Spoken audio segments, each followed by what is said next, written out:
ஒருத்தங்க உங்க task win பண்ணிட்டாங்க, அது என்ன முறைச்சிக்கிட்டு போறது, கட்டம் தாங்க முடியல, எங்கேயாவது போறது, நீங்க கலாய்க்கும் போது தெரிய போடுறது தானே. சாவுனா படுத்துறதும் கத்துறதும் முன்னாடி. நண்பர்கள் அனைவருக்கும் வணக்கம். இன்னைக்கான ரெண்டாவது ப்ரோமோ வந்துருச்சு. இந்த ப்ரோமோல என்னெல்லாம் நடந்தது அப்படின்றத பத்தி தான் இந்த வீடியோல நம்ம டீடைலா டிஸ்கஸ் பண்ண போறோம். அதுக்கு முன்னாடி இந்த வீடியோக்கு ஒரு லைக் போடுங்க. ரெக்வஸ்டா தான் இந்த விஷயத்தை கேட்கிறேன். நீங்க நிறைய லைக் போட்டீங்கன்னா இந்த வீடியோ இன்னும் நிறைய பேர்கிட்ட புஷ் ஆகும். தயவு செஞ்சு அந்த ஹெல்ப்பை மட்டும் பண்ணுங்க. லைக் பண்ணாம இருக்கீங்கன்னா லைக் பண்ணுங்க. இன்னும் சப்ஸ்கிரைப் பண்ணாம இருக்கீங்கன்னா சப்ஸ்கிரைபும் பண்ணி வச்சுக்கோங்க. ரெண்டாவது ப்ரோமோவை பொறுத்த வரைக்கும் கானா வினோத்தை போட்டு வருன்னு வருத்தி எடுத்துட்டு இருக்காரு. ஆக்சுவலா வந்து நேர்ல போய் பார்த்தவங்க சொல்ற இன்ஃபர்மேஷன் கரெக்டா தாங்க இருக்கு. ஏன்னா வந்து நேத்து நைட்டே நிறைய விஷயங்களை சொல்லிட்டாங்க. என்னென்ன விஷயத்த சொல்லிட்டாங்கன்னா, இந்த மாதிரி கனியை தான் ஃபர்ஸ்ட் சேவ் பண்றாங்க, பார்வதி விக்ரம ஒன்னா சேவ் பண்றாங்க, பிரஜின் தான் வெளியே போக போறாரு, இந்த மாதிரி டீட்டெயிலாம் வந்தது. பார்த்தா அது அக்யூரேட்டா நடக்குது. அதே மாதிரி கானா வினோத்துக்கு ரோஸ்ட்ன்ற மாதிரி போட்டிருந்தாங்க, திவ்யாக்கு ரோஸ்ட்னு போட்டிருந்தாங்க. ஐயோ, அப்ப திவ்யாக்கு ரோஸ்ட் தான் அடுத்த ப்ரோமோவா வரப்போகுதுன்னு நினைக்கிறேன். ஆனா திவ்யா வந்து வந்த வாரத்துக்கும் இந்த கடைசி வாரத்துக்கும் செம்ம இம்ப்ரூவ்மெண்ட். ஏன்னா திவ்யா வந்து மேக்ஸிமம் நல்லா தான் பண்ணாங்க.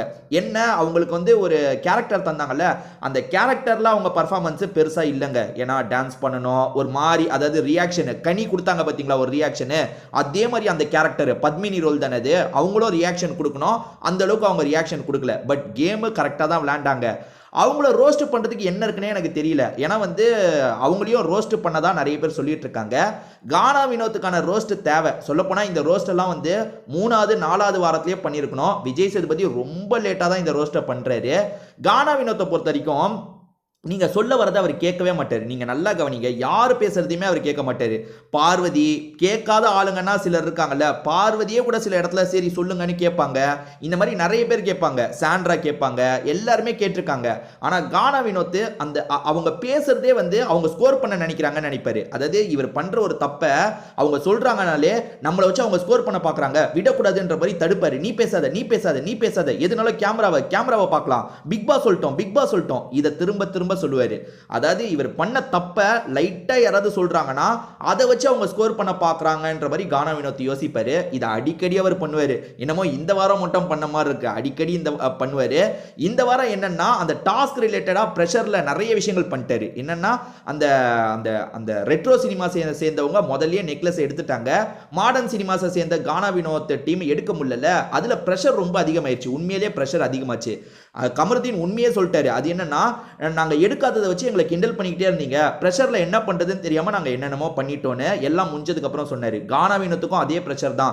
எப்படியாவது நம்ம ஜெயிக்கணும்ன்றதுக்காக நிறைய தப்பு பண்ணிட்டாரு. அந்த ரொம்ப வந்து அதை எடுக்கிறதுக்கு ட்ரை பண்ணும் போது கொஞ்சம் வயலன்ஸ்லாம் நடந்தது பார்த்தீங்களா, அதெல்லாம் கொஞ்சம் அதிகமா பண்ணிட்டாரு.